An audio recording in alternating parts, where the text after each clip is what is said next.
Can you imagine the absolute torture of watching your franchise's most promising young star sit in contract limbo for months while everyone pretends everything is fine?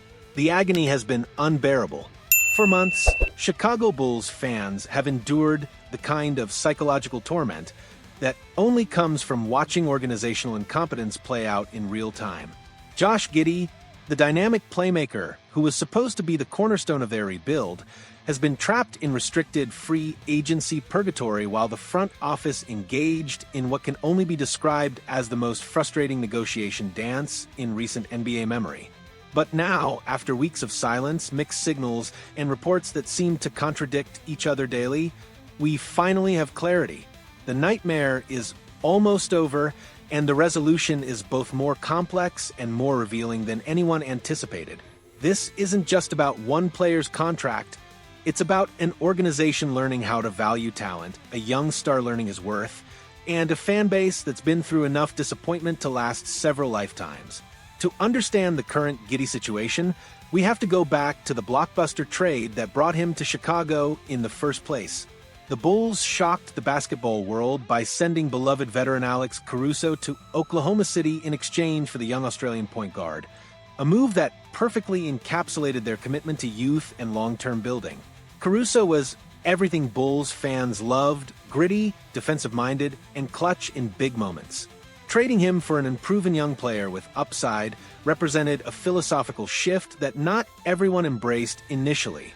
The pressure on Giddey to justify that trade has been immense from day one, and every contract negotiation discussion inevitably circles back to whether he's worth what Chicago gave up to get him. The trade itself was brilliant in theory. Chicago acquired a 21-year-old with elite playmaking skills, impressive size for his position, and legitimate triple-double potential. Giddey brought exactly the kind of creative spark that had been missing from their offense, someone who could orchestrate plays and elevate teammates in ways that traditional scorers simply can't. His first season in Chicago validated that optimism. Despite playing for a rebuilding team with limited offensive weapons around him, Giddey showcased the court vision and basketball IQ that made him such an intriguing prospect.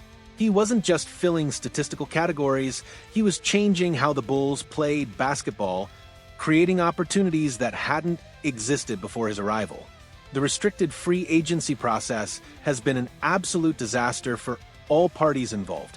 Chicago's ability to match any offer sheet should have provided negotiating strength, but instead it created a stalemate that's lasted months without meaningful progress toward resolution.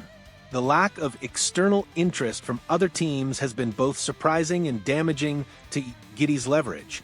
In a normal market, young players with his skill set generate multiple offers that drive up their value and force quick decisions from their current teams.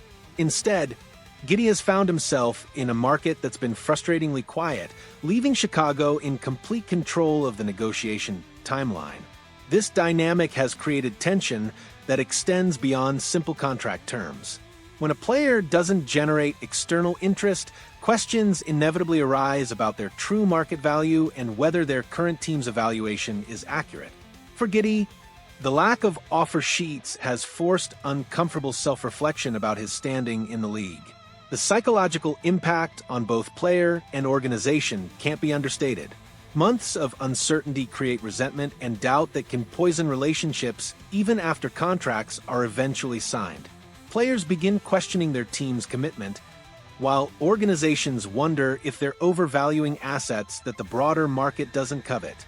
Perhaps the most damaging aspect of this entire process has been the persistent reports about Giddey seeking $30 million annually, figures that Bulls insider Casey Johnson quickly debunked as completely inaccurate.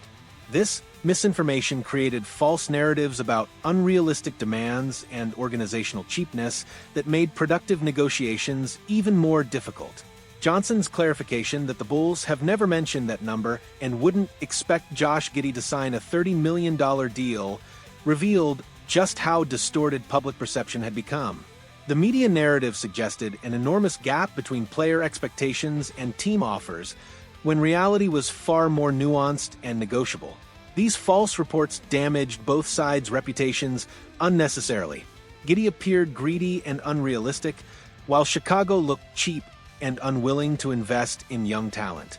Neither characterization was fair or accurate, but perception often matters more than reality in professional sports negotiations.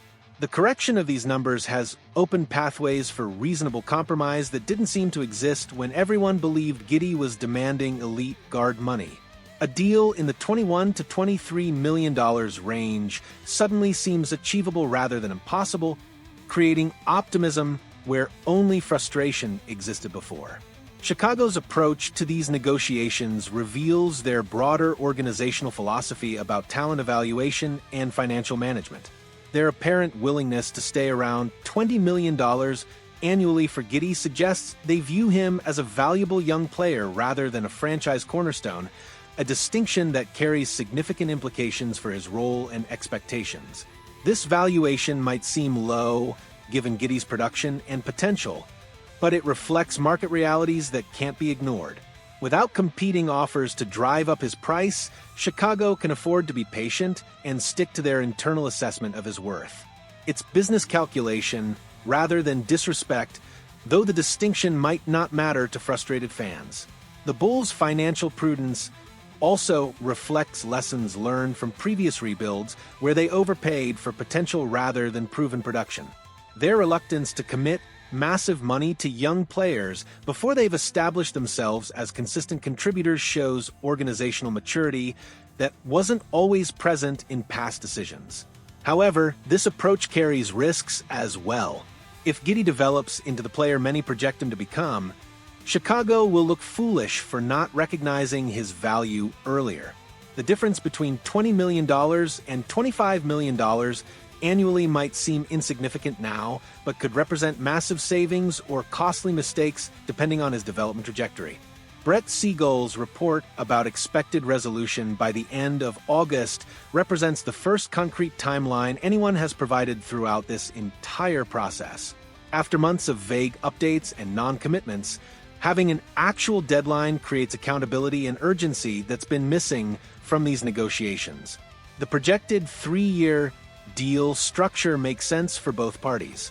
Chicago gets cost certainty while maintaining future flexibility, while Giddey positions himself for another bite at free agency before he hits his prime years. It's compromise that acknowledges both sides' legitimate concerns about long-term commitments. The $65 to $70 million range that Siegel mentioned translates to roughly $21.6 to $23.3 million annually, figures that split the difference between Chicago's initial position and Giddey's perceived market value. It's exactly the kind of middle ground that reasonable negotiations typically find, assuming both sides prioritize resolution over victory. Most importantly, this timeline suggests that productive conversations are finally happening behind the scenes. After months of apparent stalemate, having concrete numbers and timelines indicates genuine progress toward agreement rather than continued posturing. The possibility of including player options in Giddey's deal adds intriguing complexity to these negotiations.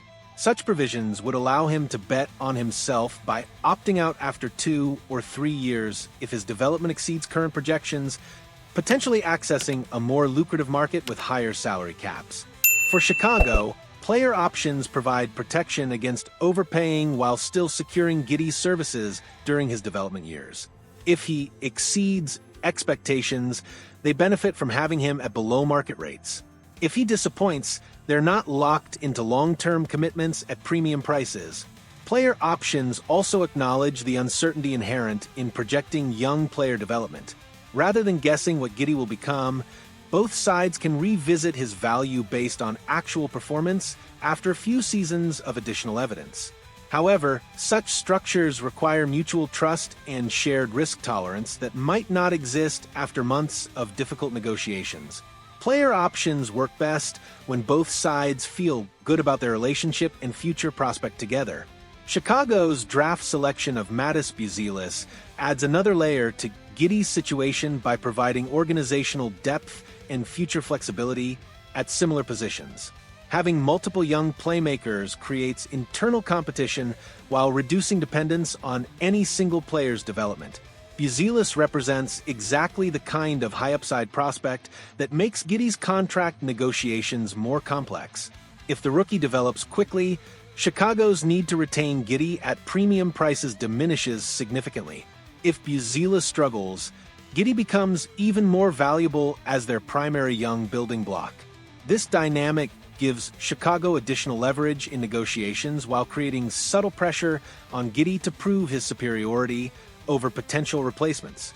It's organizational depth that championship teams require, but it also complicates individual player valuations and contract discussions. After months of uncertainty, anxiety, and frustration, Bulls fans finally have reason for optimism about Giddey's future in Chicago. The combination of realistic contract figures, concrete timelines, and mutual desire for resolution suggests this nightmare is nearly over. The expected deal represents reasonable compromise from both parties. Chicago secures their young playmaker at manageable cost, while Giddey receives life-changing money and opportunities to prove his worth for future negotiations. Neither side gets everything they want, but both get enough to move forward productively. Most importantly, resolution allows Chicago to focus on broader roster construction and development rather than being paralyzed by one player's contract situation. They can make other moves, plan rotations, and build team chemistry without the uncertainty that's dominated their entire offseason. After all this drama and uncertainty, are you relieved that Giddey's contract situation is finally getting resolved, or are you frustrated it took this long to reach what seems like an obvious compromise? And honestly, do you think this whole process damaged the relationship between player and organization? Or will everyone just be happy to move forward once the deal is signed? Let us know your thoughts, because this has been one of the most unnecessarily stressful contract negotiations in recent memory.